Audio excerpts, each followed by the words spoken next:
하나님과 우리의 관계는 너무너무 명료하죠. 어떻게 명료하냐면 하나님은 나의 하나님 여호와이시죠. 1절과 2절을 보면 그것을 강조합니다. 1절 너희는 자기를 위하여 우상을 만들지 말지니, 그리고 쭉 나오다가 너희의 하나님 여호와임이니라. 너희는 내 안식을 지키며 내 성소를 경외하라. 나는 여호와이니라. 강조하는 것이 나는 여호와다. 이 이야기는 우리들 입장에서 때 우리의 하나님이시고 우리의 여호와라는 말씀이죠. 이것이 늘 강조되어 있어요. 그래서 우리는 하나님만 섬기고 다른 것을 섬기면 안 돼요. 우리의 하나님이고 나의 하나님이기 때문에. 그래서 오늘 본문에도 보면 1절에 우상을 만들지 말지니 조각한 것이나 주상을 세우지 말며 너희 땅에 조각한 석상을 세우고 그에게 경배하지 말라. 절대 경배하면 안 돼요. 왜? 우리의 하나님이시니까, 나의 하나님이시니까. 그것을 강조합니다. 그래서 이 관계는 하나님과 우리의 독특한 관계예요. 왜 독특하냐면 하나님이 작은 분이 아니잖아요. 삼라만상의 모든 것보다 가장 크신 분인데 그 크신 분이 약한 우리에게, 작은 우리에게 이러한 관계를 맺어주신 것이 너무너무 감사하죠. 근데 감사를 할 수밖에 없는 것이 그분이 우리에게 다가오시는 거예요. 우리가 그분한테 늘 아쉬운 소리하고 늘 하나님께 그냥 두근두근 해야 되는데 그게 아니라 그냥 먼저 하나님이 다가오셔서 우리에게 내가 너를 더 좋아해, 너를 더 사랑해, 이렇게 말씀하시니까 얼마나 행복합니까? 자, 그렇다면 우리가 해야 될 일이 무엇이죠? 우리가 해야 될 일은 뭐냐면 3절을 보면 너희가 내 규례와 계명을 준행하면, 너희가 하나님의 규례와 계명을 준행하라, 이렇게 말씀하시죠. 그분이 우리와 독특한 관계, 특별한 관계이기 때문에 그냥 그분만 바라보면서 그분이 말씀하시는 규례와 계명을 준행하는 거죠. 이 준행한다는 말은 그냥 뭐 그분이 하신 말씀만 듣는다는 것이 아니라 그것을 듣고 그리고 그것을 따라가는 것, 이것을 말하는 거죠. 자, 이렇게 준행하는 우리가 어떠한 삶이 우리 앞에 놓여 있느냐. 4절을 보면요, 내가 너에게 철 따라 비를 주리니. 자, 철 따라 비를 주신다. 철이 돼서 때가 돼서 비를 주신다 이거죠. 그러니까 아무 때나 비가 오면 안 되잖아요. 우리가 필요할 때 주신단 말이에요. 필요할 때. 그리고 적재적소에 필요할 때 주신다. 필요 없는데 주시는 게 아니라 모든 상을 다 알고 주신다, 이렇게 말씀하시죠. 그리고 우리에게 놓여진 이 땅은 그 산물을 내고 밭에 나무는 열매를 맺으리라. 그러니까 우리에게 놓인 이 땅에서 우리에게 필요한 것들이 주어지고, 그리고 자연 속의 밭에 나무는 우리를 위하여 열매를 맺게 되는 것, 이것이 너무너무 감사하잖아요. 그러니까 이런 것이 다 하나님이 주시는 거예요. 그러면 이런 현상들은 우리가 하나님께 준행하기 때문에 주시는 것이냐, 그래서 우리에게 복이 주어진 것이냐, 어떻게 생각하십니까? 하나님은 우리에게 이렇게 말씀하시죠. 5절을 보면 너희 타작은 포도 탈 때까지 미치며 너희의 포도 따는 것은 파종할 때까지 미치니 너희가 음식을 배불리 먹고 너희의 땅에 안전하게 거주하리라. 자, 어떤 자연의 순리, 이런 것이 있고 우리를 배불리 먹게 하고 그리고 우리 땅에서 안전하게 하리라, 이렇게 말씀하시죠. 자, 이것을 하나님이 주시는데 우리가 그렇게 준행하면 준다는 이야기가 아니에요. 물론 준행하면 그렇게 보일 수 있지만 준행하니까 주시는 것이 아니라 하나님이 이미 다 그렇게 철을 따라서 필요한 것들을 다 주신다는 거예요. 그뿐만 아니라 6절에서 10절까지를 보면 평화를 주시죠. 평화를 주시는데 이 평화라는 것은 이스라엘 사람들이 늘 하는 말 샬롬, 그렇죠? 샬롬, 평안을 준다. 근데 그 평화는 뭐냐? 돌보심을 늘 약속하세요. 늘 돌보심을 약속하세요. 그러면서 하시는 말씀이 6절을 보면 내가 그 땅에 평안을 줄 것인즉 너희가 누울 때 너희를 두렵게 할 자가 없을 것이며 너희가 누울 때 이 눕는다는 것은요 우리가 이렇게 좀 안락하고 평안한 상태를 말하잖아요. 양은요 이렇게 누울 수가 없어요. 불안하면. 그 양이 누웠다 그거는 굉장히 편안하다는 거예요. 겁이 많은 양은. 근데 양을 우리로 비유하잖아요. 우리가 누울 때 그때 두렵게 할 자가 없을 것이며 사나운 짐승이 우리한테 제하여질 것이다. 그러니까 하나님이 다 그런 것들을 막아주실 것이다. 이렇게 말씀하십니다.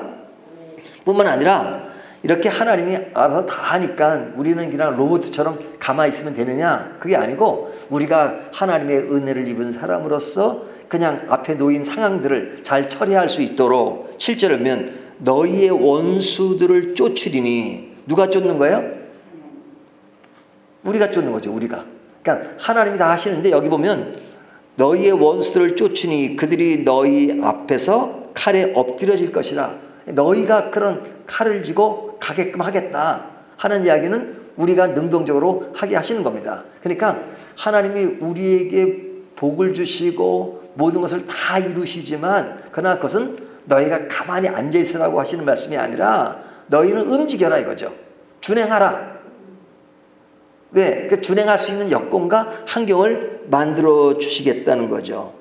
그러면서 우리에게 늘 새로운 곡식을 주십니다. 10절 너희는 올해 두었던 묵은 곡식을 먹다가 새 곡식으로 말미암아 묵은 곡식을 치우게 될 것이며. 참 이런 표현들은 재밌잖아요.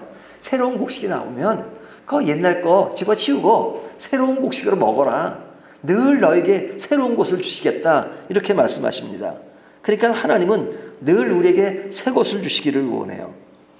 그리고 11절 내가 내 성막을 너희 중에 세우리니 내 마음이 너희를 싫어하지 아니할 것이며. 성막을 우리에게 세우게 하신대. 하나님이 우리를 인정하시는 거죠. 성막에서 하나님을 만나는 것을 상징하는 거잖아요. 그런데 그것을 너희가 세울 것이다. 그런 것을 다 하나님이 하시는데 그거 말씀하시죠. 왜 그러시죠? 왜 이렇게 하시죠 하나님이? 왜 하나님은 우리를 이렇게 사랑하시는 거예요? 우리의 하나님이기 때문에.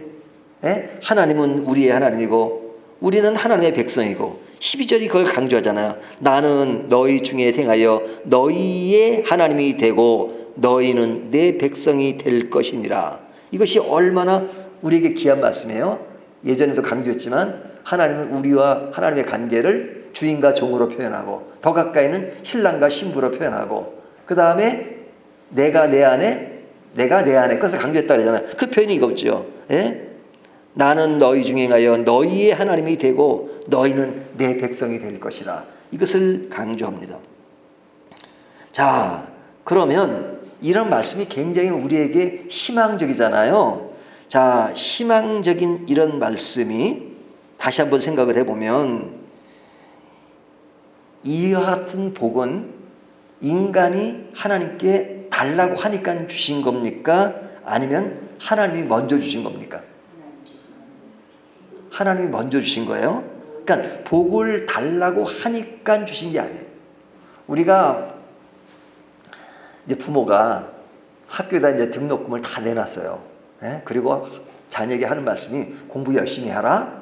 그럼 자녀가 공부를 열심히 하면 등록금을 줄 건가? 라고 생각하면 바보죠. 예? 모든 것을 다 줘놓고 공부 열심히 해라. 공부 열심히 해라. 그리고 졸업해라. 근데 모든 뒷바라지를 다 해준 거야. 미리 다 등록금을 내놨어요.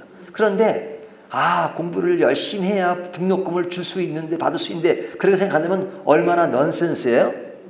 그러니까 오늘 말씀이 우리에게 준행하라는 말씀은 하나의 조건으로 말씀하시는 것이 아니에요. 그것이 아니라 내가 주었으니까 너희는 마음껏 누려라 이렇게 말씀하시는 거예요. 그렇기 때문에 우리가 쓰는 말 중에 가장 큰 어폐가 뭐냐면 하나님께 복을 달라는 거예요. 하나님 복을 주십시오. 아니 복을 안 줬을 때 달라고 하는 것이 말이 되는 거잖아요.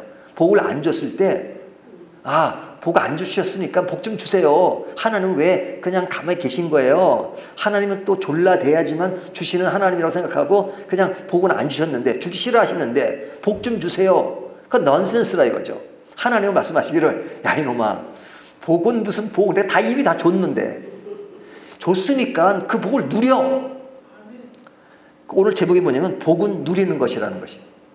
복은 받는 게 아니에요. 이미 다 주셨어요. 철 따라 비가 내리게 하시고 또 나무에서 열매가 내리게 하시고 그 다음에 때가 되면 뭐가 다 말씀하시잖아요. 모든 것을 내가 다 이뤄놨으니까 등록금은 다 내놨으니까 공부만 열심히 하면 돼. 그러니까 복은 달라고 하는 것이 아니고 이미 줬어. 그러니까 누리면 되는 거야. 이렇게 말씀하는 겁니다. 오늘 이야기는 다른 게 아니에요. 내가 너에게 복을 다 주었으니 너희는 내 규례와 내 법도를 준행하라. 그리고 누려라. 우리가 사실은 하나님이 우리가 이게 다 만들어 누리면 되는데 그냥 누리지 못하고 안 주신 것으로 생각하고 맨날 달라 그러고 이미 다 줬는데 맨날 달라 그러면 하나님이 답답하시지 않겠어요? 아이 다 줬는데 뭘 또 달라 그러냐. 다 줬는데. 근데 하나님이 주신 것을 주시지 않았다라고 착각할 뿐이에요. 복은 누리는 것이다. 하나님이 만드신 터전 위에서 복을 누리는 것은 어떻게 복을 누리는 것이냐? 하나님의 말씀을 따라가는 거예요. 예? 하나님의 말씀을 준행하는 것. 이것이 복을 누리는 사람의 힘이에요. 우리가 운전하면서 사인보드가 있잖아요. 이리 가라 저리 가라. 어떨 때는 멈춰라. 그러면서 아유 저것이 나를 이렇게 구속한다. 그렇게 생각해요. 그걸 따라가면 갈 길을 다 가는 것이고 안전하게 나를 지키는 거잖아요. 하나님이 우리를 지키시고 복을 마음껏 누리게 하기 위해서 규례와 법도를 만드시고 그래 내가 교통정리를 내가 해줄 테니까 너는 가기만 해. 내가 주는 거야. 너희가 그렇게 하면 준다는 것이 아니라 이미 줬으니까 누려.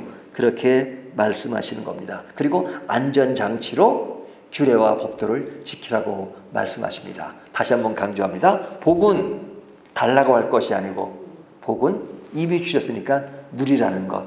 이것이 오늘 말씀입니다. 오늘도 마음껏 복을 누리시기 바랍니다. 그리고 기뻐하고 감사하기를 바라겠습니다.